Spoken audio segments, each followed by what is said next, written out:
C'est bon? Bonjour à tous.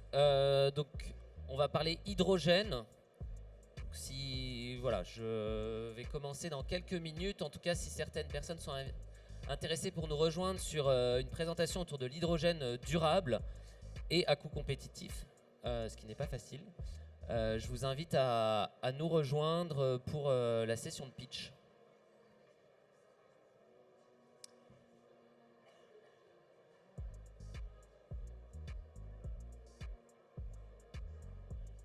C'est bon? Ok.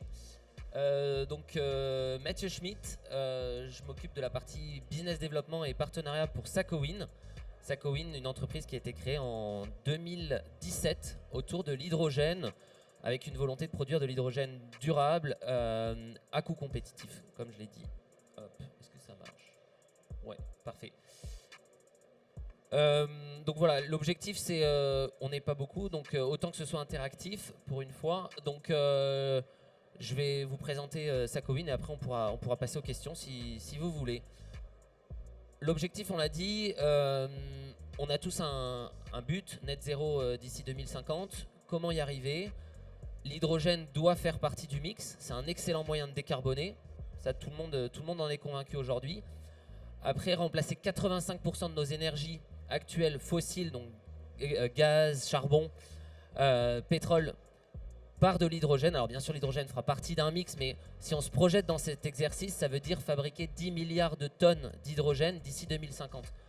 C'est 1000 fois plus que les estimations par les gouvernements et ce qui est projeté. Donc voilà, ça nous donne vraiment une idée du challenge à accomplir, et ce challenge il est de taille.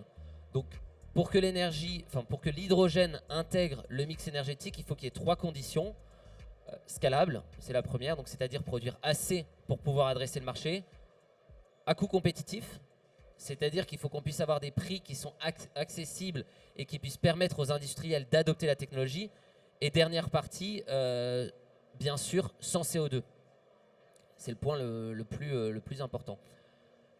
Il y a des solutions qui existent, on en entend beaucoup parler aujourd'hui. D'un côté, vous avez ce qu'on appelle le vaporéformage, donc à base de méthane. La problématique, c'est que ça émet beaucoup de CO2. Donc c'est ce qu'on parle. On parle d'hydrogène gris ou d'hydrogène bleu quand ce CO2 est stocké. D'un autre côté, on a l'électrolyse, dont on entend parler également beaucoup aujourd'hui. Les deux problématiques liées à l'électrolyse, c'est la consommation énergétique. Ça consomme beaucoup d'énergie de casser la molécule d'eau. Et la deuxième, c'est l'eau. On a besoin d'eau, et d'eau très pure, pour produire de l'hydrogène par cette voie. Donc, il est nécessaire de continuer à investir pour trouver d'autres formes, pour qu'il y ait un mix énergétique qui se crée également autour de l'hydrogène, avec les conditions que j'ai rappelées aujourd'hui. En tout cas, pour faire ce challenge, est-ce qu'il n'est pas plus simple de partir avec une molécule qui consomme le moins d'énergie possible? La réponse est bien sûr oui. Le méthane, c'est une énergie intéressante, c'est une molécule intéressante puisqu'elle consomme 7 fois moins d'énergie que l'eau pour produire la même quantité d'hydrogène. Donc chez Sakowin, on a développé une technologie qui s'appelle la plasmalyse, développé et breveté une technologie qui consiste à partir de méthane et à décomposer ce méthane via une plasmalyse, donc c'est-à-dire qu'on va créer un plasma, en l'occurrence chez nous un plasma micro-ondes, à base d'énergie, donc à base d'électricité bien sûr, pour décomposer le méthane en hydrogène et en carbone solide. Ce qui est important de comprendre, c'est que c'est une décomposition, donc il n'y a pas d'oxygène, donc création de CO2 à aucun moment du process. C'est un procédé qui est neutre en CO2. Et surtout, on vise à utiliser 5 fois moins d'énergie que l'électrolyse. Donc notre objectif, c'est 10 kWh par kilogramme d'hydrogène. Et ça va nous permettre d'avoir un coût compétitif sans valorisation du carbone. Et c'est important parce que c'est notre business model principal, c'est l'hydrogène à base, c'est l'hydrogène, c'est pas le carbone. Cette technologie, elle a vocation à être incluse dans un module, donc vous pouvez voir ici à l'écran, c'est le prototype. Donc un module qui vise à produire de l'hydrogène sur site, c'est-à-dire qu'on va se placer en bout de ligne d'infrastructure gazière. Donc pas besoin de redévelopper une infrastructure hydrogène coûteuse et techniquement compliquée. Donc produire directement chez le consommateur d'hydrogène. Ces consommateurs, c'est l'industrie, c'est la mobilité, on en entend beaucoup parler.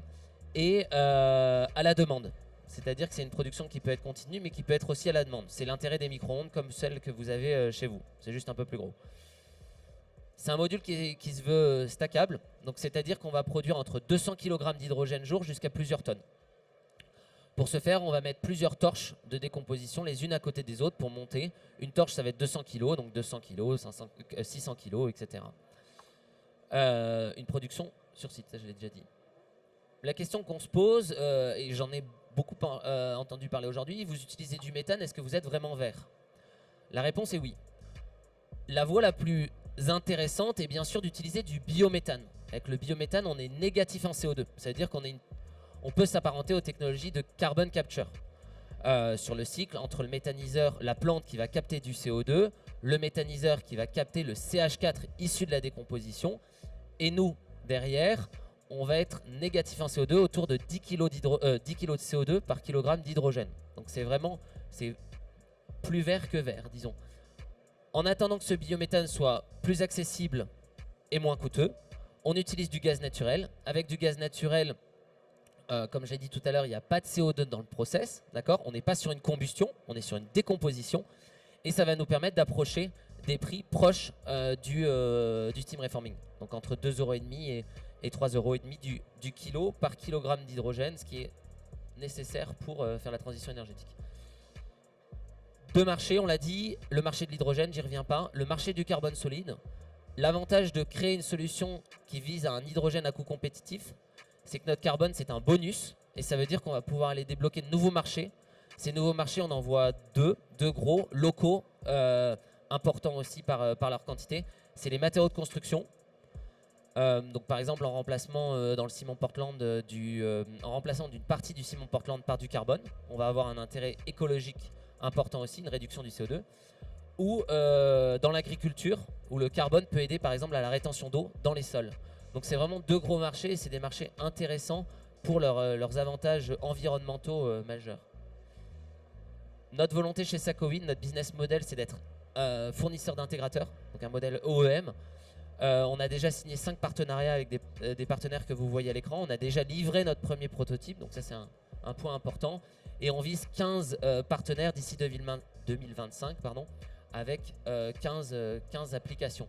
De la mobilité à l'industrie, en passant par le oil and gas, par exemple, avec tout ce qui est flaring. Donc, je ne saurais pas le traduire en français. Voilà.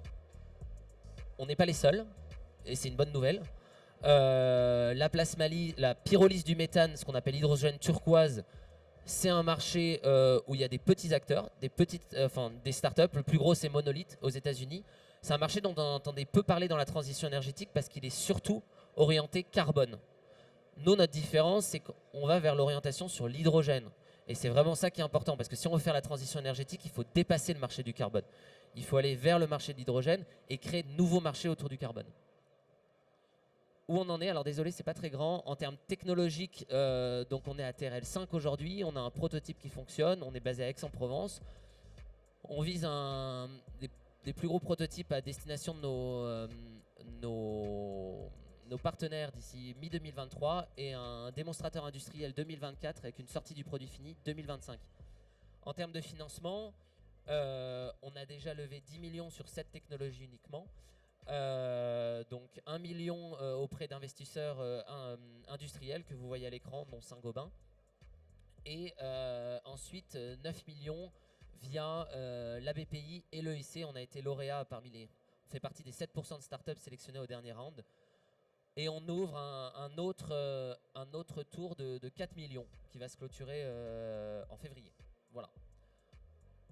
Voilà un peu qui nous sommes. L'équipe, c'est bien sûr le plus important. On est 16, même 17. La slide n'est plus à jour.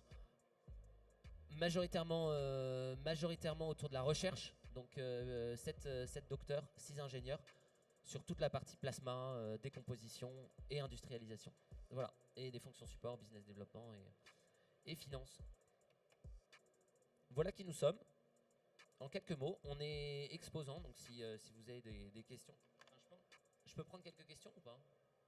Si vous avez des questions, sentez-vous libre, sinon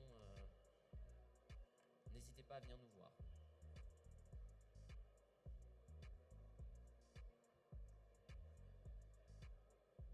c'était clair.